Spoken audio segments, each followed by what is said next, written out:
This is a production of PBS Charlotte. Just ahead on Carolina Impact. Months after Hurricane Helene, help for some, but not for everybody. I'm Jeff Sonnier in Western North Carolina. We'll show you where FEMA is providing some services and also where they're not.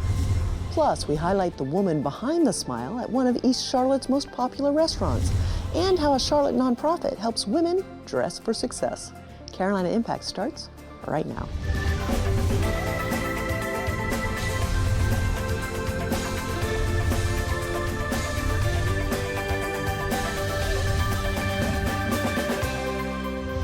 Good evening. Thanks so much for joining us. I'm Amy Burkett.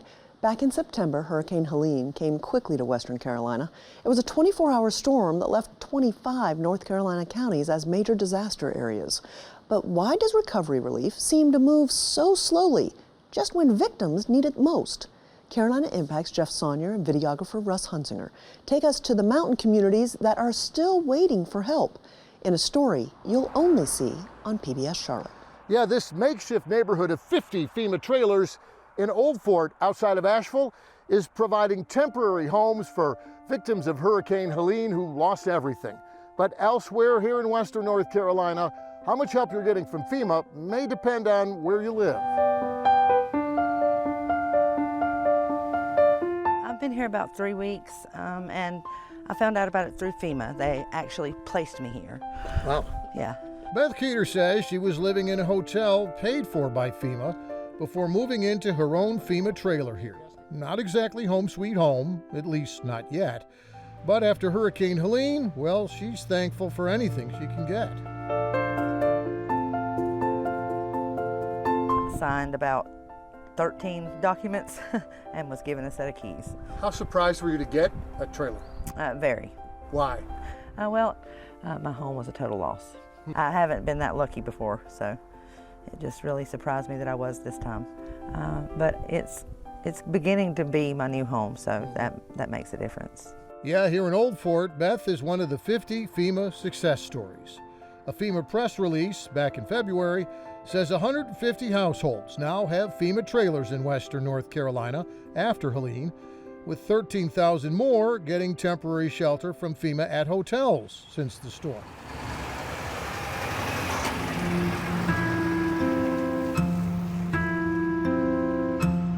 But as you follow the path of hurricane damage north to Yancey County, well, that's when those thanks FEMA stories start changing to where's FEMA stories. I think the disappointment is the aftermath and the way that FEMA is just dragging their heels. So Ted Kniezic's Mountain View hasn't changed, but his mountain property is mostly gone now. All but a few feet from his front door, swallowed up by the swollen river. You know, I don't know if you can see it on the camera. This was actually flat out to about the middle of the current river. Wow. I mean, your garage is literally teetering on the edge. Yeah. And your house is not far behind. No, it's just a matter of time. And the time it's taking to get help from FEMA and from the state, well, it's time that his family, still hanging on here, doesn't have anymore. So it's not only us, there's thousands upon thousands of people that just don't know what tomorrow is going to bring. You're one? Right. What is tomorrow going to bring for your family? We don't know.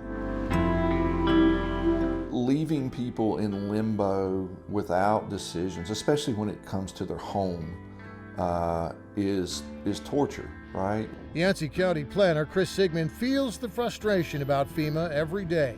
And so does County spokesperson April Wilson. Yeah, it's the red tape and the wording and knowing how to translate what's on the form into language that the common person can understand. I think sometimes if you get denied, there might have been just one box you missed.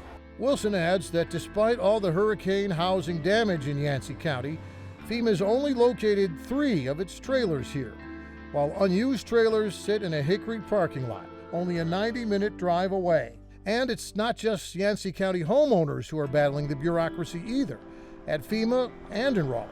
Yeah, so Yancey County is number 2 in damage from the storm behind Buncombe County. If you took the metric of damage or catastrophe on a per capita basis, we got devastated. And here we sit 5 months removed and they're still figuring that out and the money's not flowing. It's really been kind of a farce. The public assistance projects that we've submitted, none of them are being funded. So what we're asking for is to fund the need and not the population or the votes. Is that why you're not being funded? Because of your small size, because of your remote location?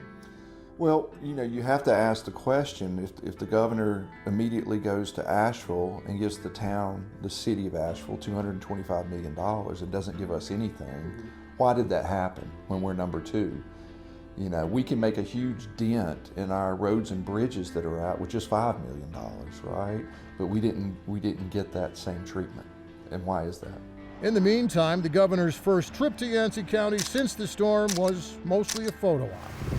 He didn't visit the neighbors still living in donated campers, relying for months on water from temporary tanks and plastic bottles stacked outside, with supplies brought in by volunteers. Everybody just kind of making do, I guess, right now. It's, you know, we've been giving out, you know, small propane heaters and stuff, but even that is not going to be sufficient for folks in any kind of long-term situation. Because as bad as the storm was and the devastation it brought, the only thing is that's going to help is a new location. Leaving is going to be exceedingly difficult, but we need to figure out where we're going to be tomorrow. That's a feeling shared by other storm victims. They lost everything to the hurricane too. I somewhat feel guilty even sometimes because you hear stories and a lot of them are a lot worse than mine. So who am I to receive something when someone else doesn't, you know? What do you say to the folks who didn't get a trailer, who are still looking? Just don't lose hope, don't lose faith, keep trying and just keep that hope alive, you know? Yeah, for the families here in Old Fort now living in these FEMA trailers, well, they've got 18 months now to start getting back on their feet after the hurricane. But for thousands more in western North Carolina, still without help from FEMA, well, the question we keep hearing is, what's taking so long? Amy? Thank you, Jeff. To find out more about FEMA's hurricane response in the state, head to pbscharlotte.org. We'll link you to the official FEMA website for Hurricane Helene with details on how to apply for assistance and how you can help storm victims. Next, let's meet one of our neighbors. We're headed to East Charlotte's Lang Van Vietnamese restaurant that's been a staple here for more than 25 years. Carolina Impact's Dara Khalid and videographer Russ Hunsinger sat down with the owner to learn more about the woman behind the big smile. I have always wanted to have a neighbor just like you. I've always wanted to live in a neighborhood with you. So would you be mine? Could you be mine? Won't you be my neighbor? Hi, neighbor. Thank you, Mommy. How are you? Long time no see. She's got a lot of personality. For Daddy, the vermicelli. You can hear it. I got it. And feel it. Thank you. When you walk through the doors of Lang Van in East Charlotte. The first time you eat here? First time. Whether it's your first time. Oh, she's lovely. I tell a long time I don't see them. Or you've lost count of how many times. I've been coming here since 1987. Owner Dan Yun does her best to make you feel right at home. I remember they eat no menu. No menu at all, exactly. Yeah. I love people. Mama, I can't tell. And I give her sometimes I don't take out, you know. Thank you. Thank you. Aside from those long, warm hugs, she remembers orders. And chicken and vegetable, extra chicken, spicy. Yep. Of many who've stopped by before. I come in here, we sit down, I hear the machine going where she's making a jackfruit shake for me every time. Daddy, happy birthday! Little things like this made Daryl Berry's choice easy on where he was going to spend his 82nd birthday. Happy birthday, Bob. Happy birthday, Daddy! That's one of the reasons I come here, because I know that she knows me and makes me feel good. Yeah.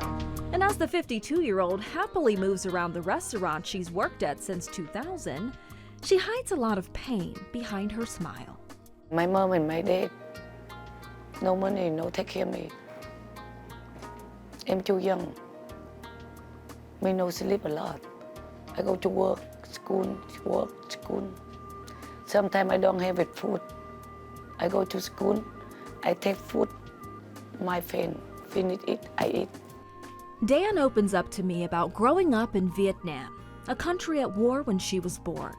However, in her early 20s, a glimmer of hope came when her husband, Tuan Tran, migrated to the U.S. shortly after they got married to create a better life for them.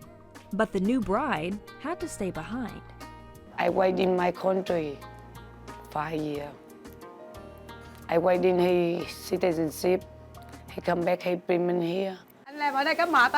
It wasn't an easy start for the couple when she arrived with very few clothes during the frosty 1999 winter. I see him sleep in the car 3 months. I tell him, don't worry. I apply job, I work. I work 18 hours a day, 20 hours a day. I work 7 days a week, every day.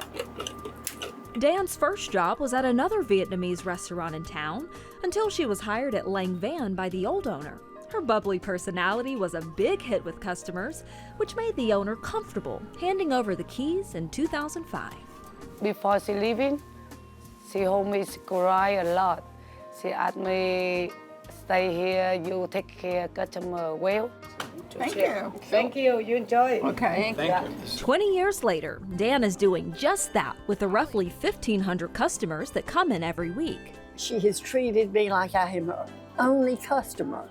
And it wasn't until 10 years later that I realized she treats everybody that way. So we're not so special, but she is special.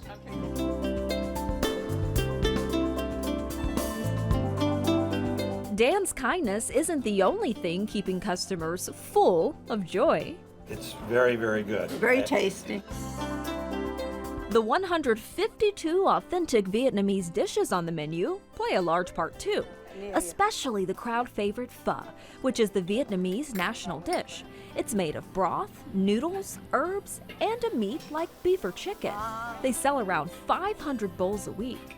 This is my first meal I got here, and I've been getting it ever since. And certain items on the menu hold a special place in Dan's heart, like number 88, the catfish soup.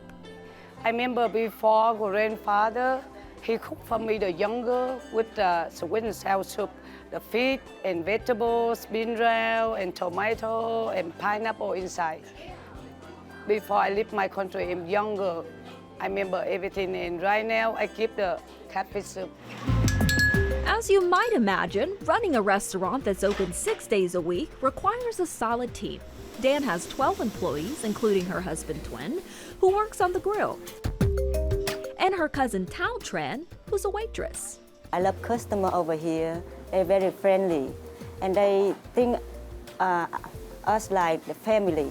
Whatever happened in their life, like, okay, I'm divorced, I'm getting married, I have a baby, they're gonna come and tell us all. The same way the workers at Lang Van support their customers, the favor was returned when the pandemic hit in 2020 and the restaurant began struggling. A longtime customer created a GoFundMe that raised over $63,000. We are grateful for that. And then after the COVID over, my sister donated whatever the GoFund for some hospital have the cancer, support your cancer people. We don't touch that money. We have to, use that to support the other people. South Vietnam, people friendly. Throughout the restaurant, you'll find remnants of the land Dan once left behind. I feel sometimes I miss my country.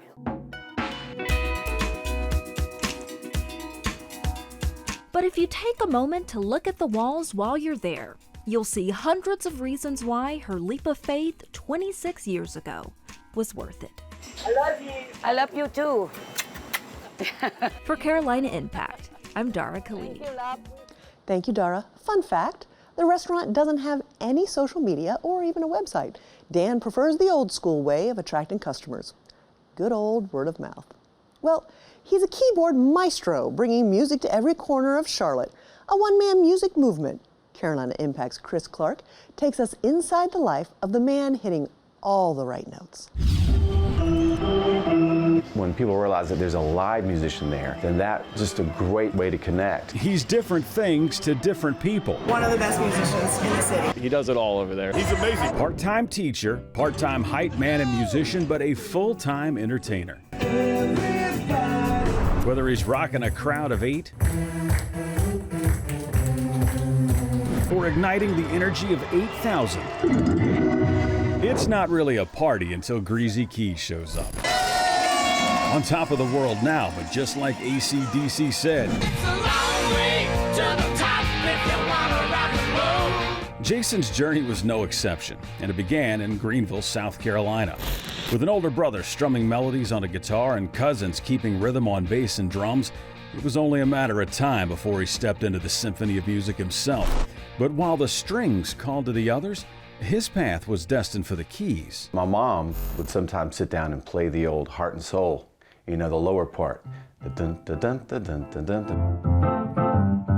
Just one day, just bored, I sat down at the piano and started to pick it out. At 11 years old, he couldn't even read sheet music, but he had a gift. He could listen, feel the melody, and let his fingers bring it to life, which was more than enough. We had a little family band. So a lot of our weekends were spent jamming everything from like the Rolling Stones, Faces, a lot of early classic rock, Allman Brothers, a lot of Southern rock, Lynyrd Skynyrd. As the years passed, his talent blossomed. At 20, he made the leap to Charlotte, spent his days connecting with musicians as a clerk at Reliable Music, and his nights captivating crowds at local gigs like Smokey Joe's. Music wasn't just a dream anymore, it was his life. That really helped solidify just my name in the Charlotte music community. And from there, it just continued to kind of snowball. Greasy is probably the longest standing member in our open mic night, and he just brings a whole new energy to the room and always like captures everybody's attention with his energy. The Charlotte Checkers saw that spark and wanted to bring it to their in-game entertainment. In 2015, they gave him a shot to be their organist, and he's been the heart of their live music ever since, igniting the crowd whenever the team needs a boost. I don't know of another American League team that does feature a live organist. We actually have a living and breathing organist that can react live to the game and the situation and with the fans. Especially that last part. Greasy is a PR person's dream.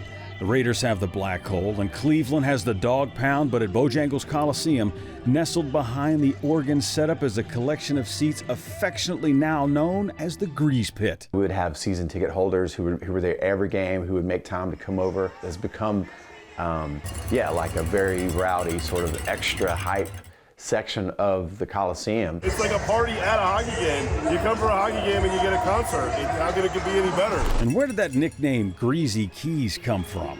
Well, no wild stories here. A legend was born, not in chaos, but in creativity. You see, Jason needed something that captured his style and, more importantly, stuck in every inbox. GreasyKeys@yahoo.com was my very first email handle. Because I didn't want to be Jason Atkins 12345 at Yahoo. Just to kind of set myself apart, just sort of encapsulated my style and my mental approach when playing. And fans just love to scream it out. So do the kids. Greasy Keys is a highly requested Checkers team ambassador. His larger-than-life personality turns a routine event into a spectacle. At career day, he leaves kids starry-eyed, and the poor souls who have to follow wondering how they're going to compete with this one-man concert. It was awesome. This was a big surprise. We didn't realize he was coming today. And so having him in the room is really fun. The kids love it. And the teachers get into it right along with him. Not the only time anyone has an issue. That's the rare occasion he has to miss a night. He leaves some clown-sized shoes to fill. I mean, there's Lively, and then there's Greasy Keys Lively. The fill-in organist came in. No offense to them, they were awesome, but they weren't Greasy Keys. It's one thing to have a live organist, but it's completely another beast to have Greasy Keys and his personality and all the quirks and the fun that he brings to the position. Whether it's setting the tone for a Checkers game, getting the Cannonballers or Knights crowd on their feet, or inspiring the next generation of musicians, he's more than an entertainer. Greasy Keys is an experience. For Carolina Impact, I'm Chris Clark. Thank you, Chris. Whether he's rallying sports fans, sparking kids' love for music, or leading jam sessions, Greasy Keys is proof that music brings people together. Finally tonight, picture this. You just landed a job interview for your dream position, but your wardrobe is a little outdated and a little out of style. What do you do? Carolina Impact's Jason Terzis joins us with the story of one organization that has solutions to those very questions. Well, it's an organization with a huge international presence, 130 locations in 20 different countries, serving more than 1.3 million women worldwide. And its Charlotte location is celebrating its 25th anniversary this year. But as I quickly learned, Dress for Success is a whole lot more than just its name. Holly, this is Q calling from U.S. Bank in the University area. My call is not urgent, however, it is important that I do speak with you. Marquisha Crosby, known to everyone as Q, makes customer service calls from her office at U.S. Bank. Again, that number is 980-376. Oh, it is my absolute passion to be able to help my customers go from not having credit to building credit to purchasing their first home. So I feel like I get more excited than they do. Across town, Nikita Joe helps people another way as a peer support specialist for Quality Comprehensive Health Center. We provide medical, we have mental health, we have management classes. If I can't find it, it does not exist. The women help others, support their families, and are productive members of society. But it wasn't always this way. I was homeless. I had just graduated from college. I became homeless, separated from my family. I just had my daughter and was told that I had to wait 6 weeks to go back to work. And that was not gonna cut it. Being out of work for 6 weeks meant no pay. It was during these stressful times when each was introduced to Dress for Success. And I went there sad and broken. Didn't really feel like being there. They were interviewing me, had me come in, tell them about myself, and then tell them what type of position I was looking for, which at that time I found out I can go into banking. The women's stories aren't as uncommon as one might think. The needs for women aren't changing in our community. Women continue to face barriers for job security. They're more likely to live in hourly roles, jobs without benefits. And so as long as that is true, we have a responsibility to continue to serve women in this community. So who and what exactly is Dress for Success? Dress for Success Charlotte provides pathways to stable living wage jobs for women in our community. So we support unemployed and underemployed women in finding stable jobs that support the economic needs of herself and for her family. On the surface, Dress for Success provides clothing free of charge to job-seeking women. Clothes are all donated to us, so primarily through individual donations, but we also have some corporate donors that will give us inventory. At the front end of their South End location, there's a swanky lobby and fitting rooms. We call it the boutique. And in the back is the operations center, filled with all types of clothes. Blazers, pants, suits, dresses, cardigans, in every size imaginable. There's tons of shoes and all the accessories, like purses, necklaces, and personal care items. Rather than feeling like she's shopping in consignment and going through racks of clothing, we actually bring her clothes that meet her needs and that she's expressed interest in or that she feels comfortable in, and we will bring her as many options as she needs to find the right clothing items. They gave me a stylist, and this stylist went and picked out clothes that I could interchange for free, which was absolutely amazing. I'd never heard of anybody doing any of these things, and for free? Oh my gosh, I was so excited. Each client coming in gets 2 complete outfits for interviews. Then once landing a job, can return to get up to another 5 additional full outfits. Yep, clients keep all of those clothes and they're all no cost to the women who come in. I went there, was loved on. I did not leave out the same way. I actually landed a job at Autism Learning Center with the clothes that I got from Dress for Success. And I do believe, because I know nothing about autism, so I do believe the suit did the job, because I looked very splendid. While the name Dress for Success is at the center of what they do, clothing is just one part of it. But the reality is, the clothing and the suiting, that's on the back end. We need to make sure that we are empowering, edifying, uplifting the woman internally, And then we give the clothes so it matches what she has internally. So that means that we're making sure that she knows her brand. She understands her value. She understands that where she may have come from doesn't have to dictate where she's going. Then I found out that Dress for Success also helps you with resume writing, public speaking, financial literacy. We provide a full spectrum of workforce development programs, so everything from job readiness and job acquisition to job retention programming. We also have financial education courses. We have an entrepreneurship program. Dress for Success wouldn't be able to provide its services without a few things: donations in the forms of clothing and financial contributions, a pipeline to companies, jobs, and job training programs, and of course, volunteers. Last year in 2024, we had over 600 volunteers, and they provided more than 39,000 volunteer hours with us. So we literally would not be able to support women and serve women without the volunteers that we have. In Charlotte, 25 years, and at their current location for 15, Dress for Success is being evicted, along with all the other businesses in the South End Business Park. In 2023, we learned that this business park was sold for redevelopment. Our next door neighbors just left. A lot of leases are ending, and so our lease is currently scheduled to end at the end of June 2025.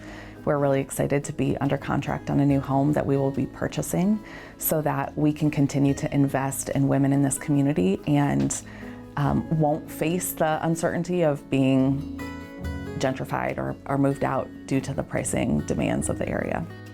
Okay, so let's talk about the timeline for their move. Hoping this summer, or hoping it's going to happen here soon. Well, they're under contract to move west of Charlotte and to the Wilkinson Boulevard Freedom Drive corridor of opportunity.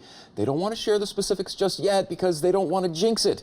They'd been under contract on a previous spot and actually had a backup plan in place, but both of those fell through. So they're moving forward with cautious optimism. They think this is going to happen, but they're hoping to have a new home here in the coming months and hopefully by the end of the year. Thanks so much for sharing, Jason.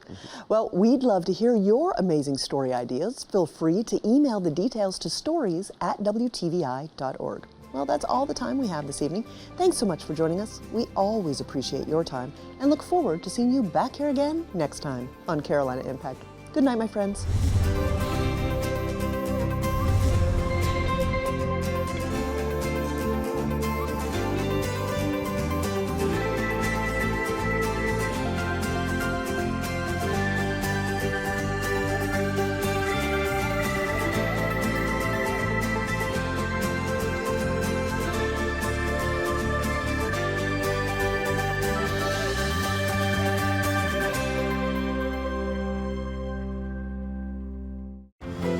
This is a production of PBS Charlotte.